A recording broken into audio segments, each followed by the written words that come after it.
This is Kevin. I'm out here on my friend's property getting in outing number 5 for my Bushcraft Basic course. This is the same property I was on in outing number 2. This little pond was actually in that video. I'm going to find me a little spot up here on top of this little hill and set up a little tarp shelter, maybe get me a little fire going, make some hot cocoa. So I'll get that going and I'll get back with you. You can see here I just have a quickie little lean-to shelter. It's nothing special, nothing fancy. Took me 5 minutes or less to set this up. This will just kind of give me a little spot to come back to and take a break when I get done with my scout. I unloaded a lot of my gear here, my cookware, cooking platform, extra bottle of water, food is in the little blue tin there. So now my pack's relatively empty except for just my basic emergency stuff and my tools. Got a little plastic down there to kind of keep the moisture off of everything. So now I'm going to go around looking for some wood. Everything's kind of damp out here, but I am going to kind of look around these trees trying to find stuff hanging down out of the trees. Like this tree here has got a branch here next to it, and some of the stuff's dead in the air. It should be drier than what's laying on the ground, so I'll go around, kind of collect some drier stuff that I can find and get a little bit of firewood prepped up here before I go. That way when I get back I can just get a little fire going and take a little break. I found it to be pretty difficult to find any dry wood around here. I found some twigs and sticks and stuff like that that aren't too bad. Help me get my fire going. I come across this clearing and there's a lot of standing dead here, a lot of weeds, and this stuff's been standing. It is a little damp still, but you can hear it snap, so it's not as wet as there's a little dampness in there, but it's not near as wet as the stuff laying on the ground. So I'm going to collect up an armload of that. That'll help me get my fire going. Should dry out real quick. I got cotton ball dipped in candle wax as tinder that I'm going to use, and it burns for quite a while, so I should be able to get some smaller stuff dried out with the flame, be able to get a fire going, and I can start drying out the bigger stuff.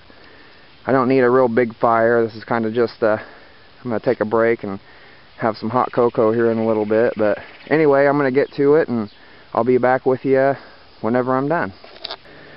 Okay, I got some firewood collected here. I don't have a lot. I don't really need a lot. I'm just going to have a real small fire here. I got some drier twigs up here on top. I collected these hanging down out of trees, so they weren't laying down in the grass. Most of this bigger stuff down here is wet, or at least very damp, so might have to split a few of those down, baton them down, and get some of the dry stuff out of the middle. This stuff here is the standing dead that I collected. It's quite a bit drier, but it's still pretty damp. I'll make me a little fire ring over there with some really wet logs, and when I get back from walking around, I'll be able to have me a little fire here.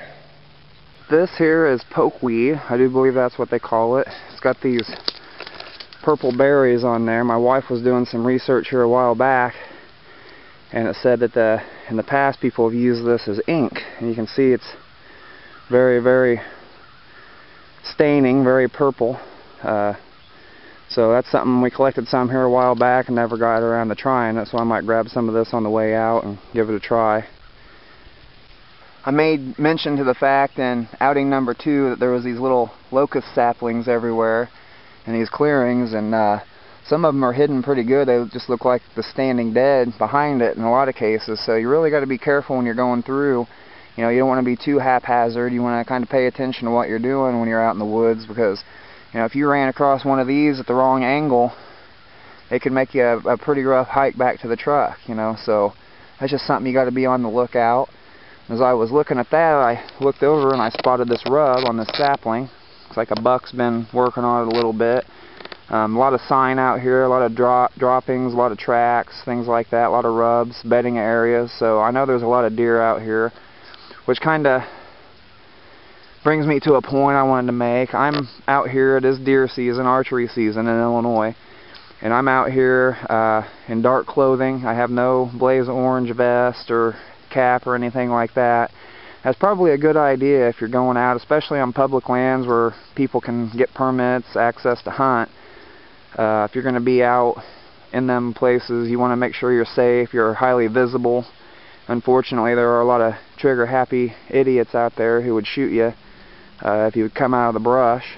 So I'm on private property. I don't expect to see anybody out here. There's only access granted to me and one other guy for this land, and he's not out here right now. But still, I probably should be wearing at least a vest, because it doesn't matter if they're supposed to be out here or not. If they are, and they shot you with an arrow, it's still not going to be good. It could kill you, it could hurt you real bad. So that's one thing, especially if you're new to, you know, hiking, being in the outdoors. You want to make sure you're safe.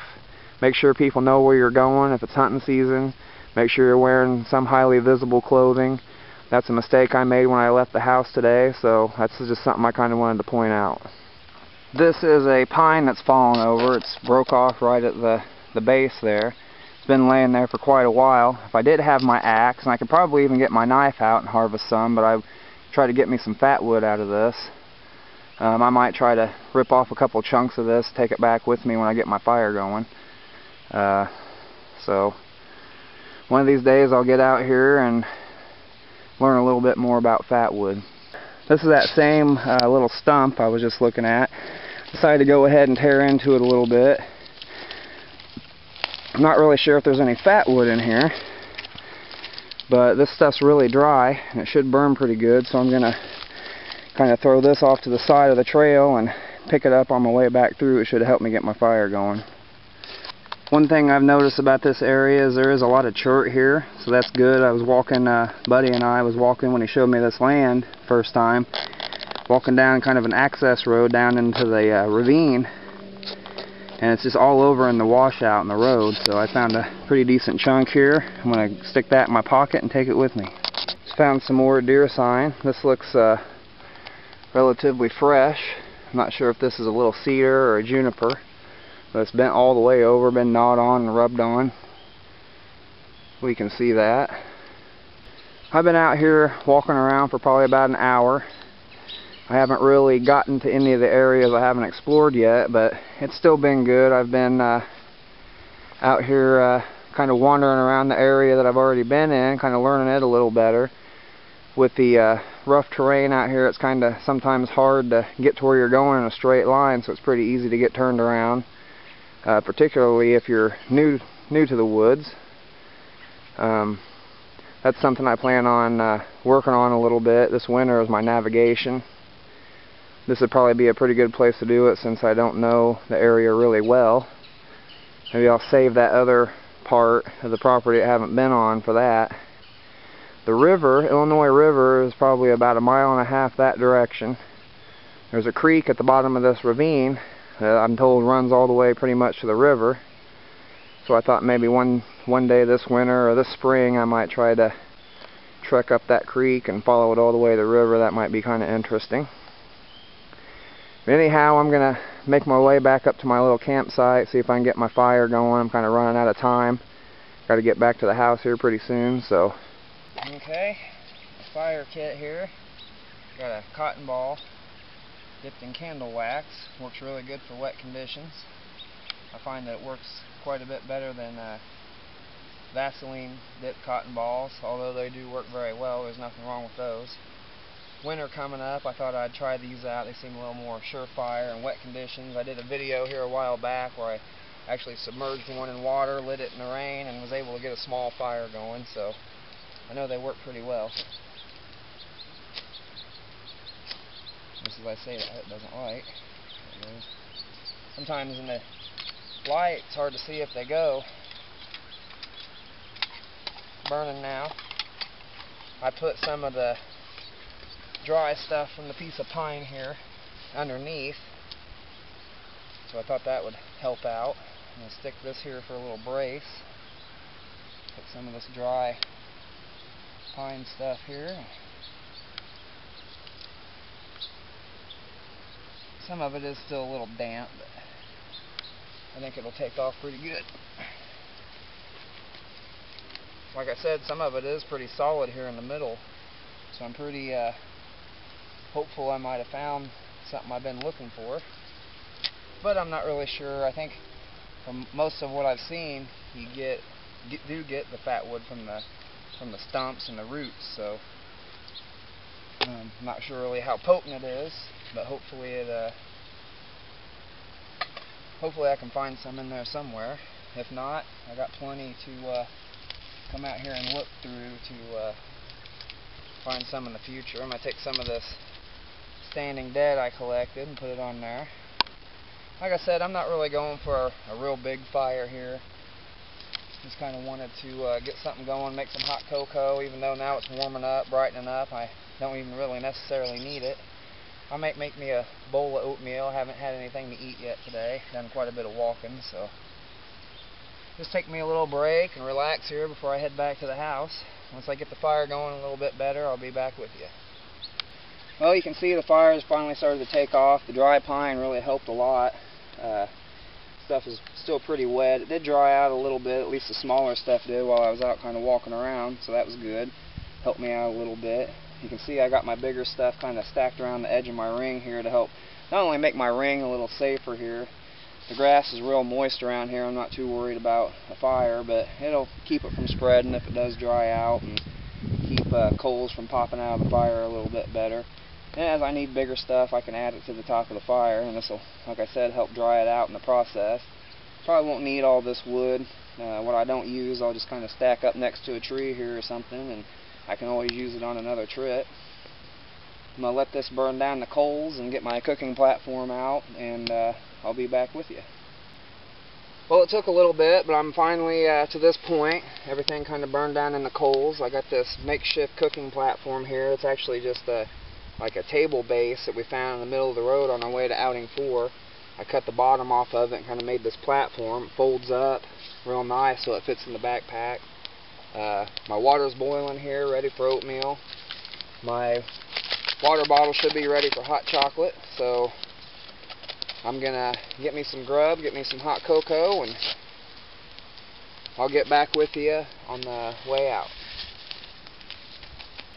Okay, oatmeal's ready, hot chocolate's ready. I'm gonna sit here and enjoy it. Kind of take in the scenery a little bit before I get off out of here. I'm gonna go down to the pond here in a little bit, get me a little bit of water to clean up my dishes and put out this fire, and after I do that, I'll be back with you for the walk out. Get the fire put out, got the tarp and everything rolled up, packed up, all my gear, ready to get out of here. Now here I am about halfway through my hike back to the vehicle.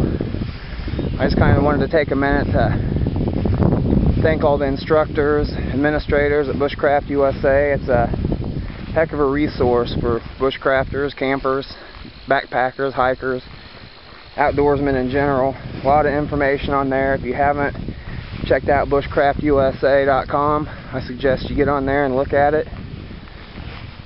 Again, I wanted to thank everyone at Bushcraft U.S.A. for putting on the bush class. I learned a lot in the process. Not to mention it was a lot of fun.